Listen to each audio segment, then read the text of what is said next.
You guys are about to go to university, and as I told you in this class, university is a complete ripoff, okay? All you do...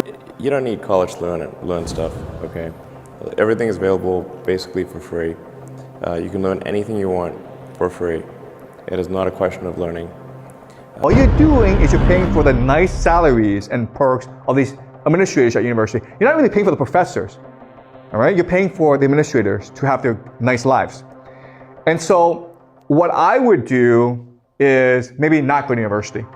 What I would do is focus on education, on learning, by reading a lot of books, by asking a lot of questions and doing my own research, by learning real skills, okay? So in a society like this, where the game is rigged, going to university means that you'll just lose. Okay? Maybe before, like 20, 30 years ago, it was good to go to university because you might become a manager. But now, all those slots have been taken up by the elite and the children. Okay? There's no space for you. Yeah. Number one is college. Go to fucking school. Really? It is incredibly important. Wow. If I could give one piece of advice to myself growing up, it would be to study more. God Are damn. you serious? Yes. Is it absolutely? actually? And you're not being I'm not sarcastic there. joking. I can't tell if you're It is joking. like the easiest path towards like securing a job and moving your way towards a career, It seems making like a big investment in yourself. But more- what about the studies, man? What More studies? business- Some really stunning numbers for you, I have to say. I was shocked when I saw these. It's about opinions of college education here in the United States, how important it is to have a college degree. CNN Chief Data Analyst Harry Enton is here. I knew where things were trending, but there are a couple numbers here that I genuinely found surprising. Yeah, let's just start off on the top line, right? You know, okay, a college degree is very important. You go back to 2010, it was 75%. 2013, 70%. 2019, 51%. Look at there, this number is now 35%. This looks a lot more like the number that we had in the late 1970s when it was 36%. But even so, 35% is lower than 36%. So we're talking about a drop of 40 points from 15 years ago. And in fact, the lowest percentage of Americans say a college degree is very important than at any point that Gallup has ever measured. 2/3 of teachers believe they're regularly receiving work written by AI. But is it a good thing or a bad thing? The unemployment rate for new college grads has recently surged, and some economists say businesses are now replacing entry-level jobs with artificial intelligence. Helpful in all our lessons. Artificial intelligence allows us to gather and analyze large amounts of data faster and more accurate.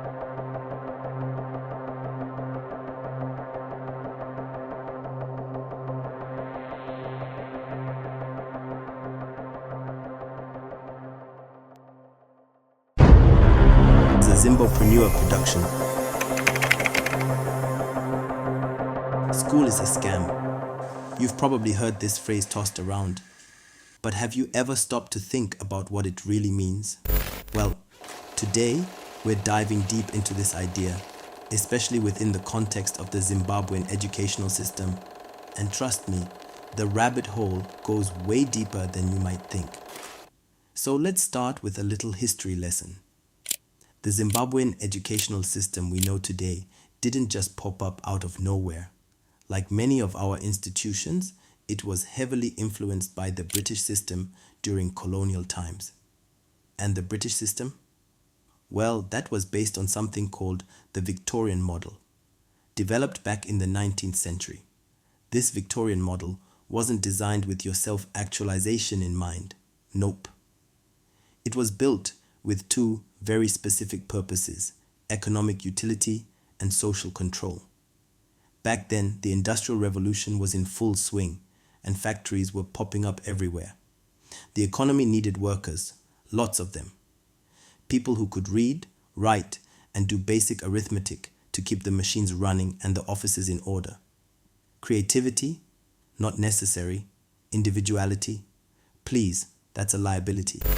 Then there's the second goal: social control. To keep the masses in check, education included subjects like Christian religious studies and ethics, not to expand your mind, but to make sure you followed the rules, stayed in line, and didn't start thinking too much for yourself, because critical thinking in a system like this is dangerous. Fast forward to 1870. The British government passed an Education Act that made it compulsory for children between the ages of 5 and 13 to attend school. Sounds like a good thing, right? But when you dig deeper, you start to see the cracks. Why was it suddenly illegal for parents to decide how to educate their own kids? Why did the government feel the need to take control of these formative years when children are most impressionable? Think about this. From the moment a child wakes up to when they're exhausted at the end of the day, they're in a uniform, literally and figuratively. A specific uniform, a specific kind of shoe, a specific set of behaviors, all designed to mold them into something very specific. Now, where else do we see this level of uniformity? Prisons, the military.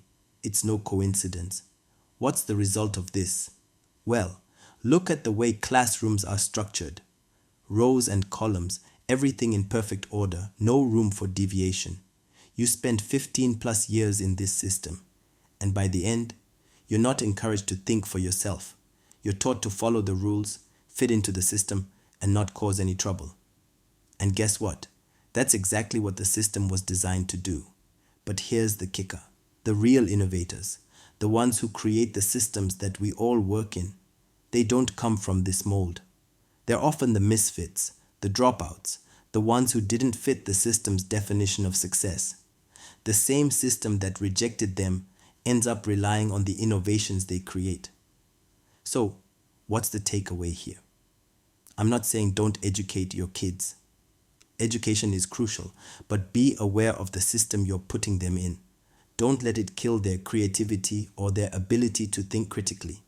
Teach them to question, to explore, and not to just follow blindly. The biggest gift you can give your child isn't straight A's. It's the ability to think for themselves. I've laid out the argument. Now it's up to you. What do you think? Is the system broken, or is it serving exactly the purpose it was designed for? Let's discuss. This is a Zimbopreneur production.